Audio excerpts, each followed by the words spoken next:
இல்லறத்தில் துறவறம் என்பதனை எல்லோராலும் ஏற்றுக்கொள்ள இயலுமா? இல்லறத்தில் துறவறம் இயலத்தான் வேண்டும். கிருஷ்ண பரமாத்மா அப்படின்னு சொல்லக்கூடிய ஒரு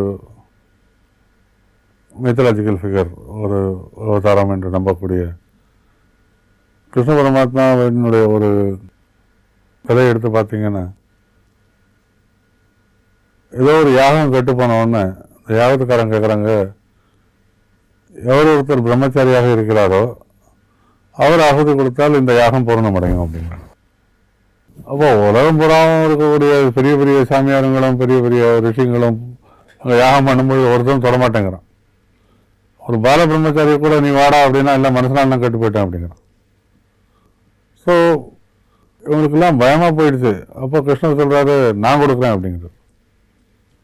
நீ எப்படி கொடுப்ப? நீ இவ்வளோ கோபி அப்படி இப்படிங்கிறாங்க, ராதா ருக்மணி சத்யபாமா அப்படிங்கிறாங்க, நீ என்ன அப்படி பண்ணுற அப்படின்னு கேட்கும்பொழுது அவர் சொல்கிறாரு, பிரம்மச்சாரி அப்படிங்கிற பதத்துக்கு அர்த்தமே பிரம்மத்தை சார்ந்தவன். கடவுளுடைய ஒரு நிலைமை நமக்கெல்லாம் ஏற்பட்டுருச்சுன்னா நம்மெல்லாம் பிரம்மச்சாரிங்க தான். பிரம்மச்சரியம் அப்படின்னாலே சரியம் அப்படின்னா நடக்கிறது, பரபிரம்மத்தின் வழியில் நடப்பது தானே தவிர அதில் இல்லறம் துறவரம் அப்படிங்கிறது இல்லை. இல்லறம்னாலே வீடு பேர் தான். அது சின்ன வீடு அப்படிங்கிற ஒரு நிலைமையில் நம்ம ஒரு சின்னதாக கட்டிக்கிட்டு ஒரு குடும்பத்தோடு இருக்கோம். இந்த இல்லு ரெப்ரசன்டிங் தி ஹையஸ்ட் ஹோம், அது மோட்ச வீடுன்னுட்டு. அதனால் இது மைக்ரோஸ்கோபிக் இல்லறம்.